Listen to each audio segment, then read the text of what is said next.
Shalom Ouvracha les amis, bienvenue à tous sur la chaîne Hirot Shabbat Kodesh. Première halakha, une femme qui souffre de varices aurait-elle le droit de mettre des collants de contention durant Shabbat ou bien s'agit-il d'un traitement fait pendant Shabbat, ce qui est complètement proscrit?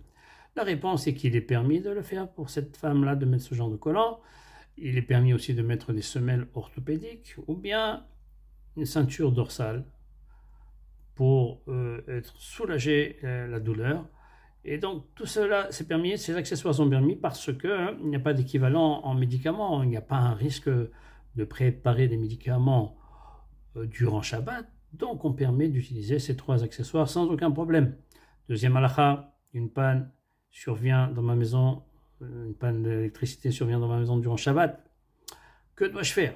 Alors, s'il y a des enfants en bas âge, ou il y a des personnes âgées, où il y a un risque d'attraper très froid dans la maison, on risque de tomber malade, à ce moment-là, on peut demander à notre voisin non-juif de venir réparer la panne, même si pour cela, il va être obligé de transgresser des interdictions de la Torah, on peut lui demander de le faire sans aucun problème. L'idéal, c'est de lui demander de venir boire un verre de bière, une bière ou manger un petit gâteau, de manière à ce que lorsqu'il va réparer la panne, il va le faire aussi pour lui, pour pouvoir manger un bon petit gâteau, boire cette bière sans aucun problème. Donc l'idéal, c'est de lui demander de venir boire un pot à la maison, comme on dit, et en même temps, il va réparer la panne qu'il fera aussi pour lui. Si maintenant, il n'y a pas de grands dommages, mais quand même, il y a des dégâts importants qui risquent de survenir, par exemple, le congélateur est plein, bléaïnara, ou il y a d'autres besoins très importants, alors à ce moment-là, on demandera au non-juif, à mon voisin non-juif, qu'il demande à un autre non-juif, puisque le danger est moins grand, de venir réparer la panne amiral et amiral égoï, ça s'appelle. On demande à un voisin non-juif de demander à un autre voisin non-juif de réparer, ou un voisin qui demande à son fils, etc. Dans un cas où il n'y a vraiment pas de besoin particulier, à ce moment-là, il n'y aura aucune permission pour appeler un non-juif pour réparer la panne.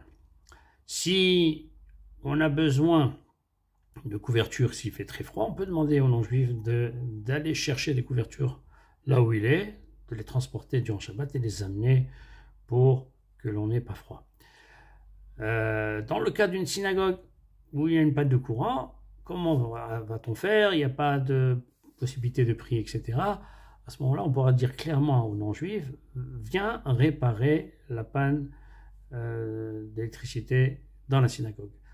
Est-ce qu'un Shabbat Ratan, c'est considéré comme une synagogue? Parce que la synagogue, c'est pour les besoins de la communauté, c'est pour le Tzorer Tzibour.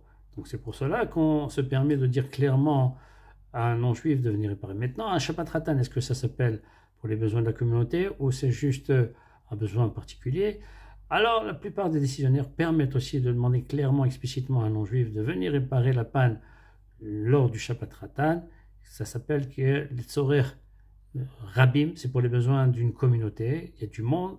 En plus de ça, on ne voudrait pas faire honte au Baal Habayit qui a organisé le Shabbat Ratan et annuler la joie pour lui et le Khatan. Donc, on peut demander explicitement aux non-juifs de venir réparer la panne durant le Shabbat Ratan. Voilà les amis, je vous souhaite à tous un Shabbat Shalom ou Mevorach.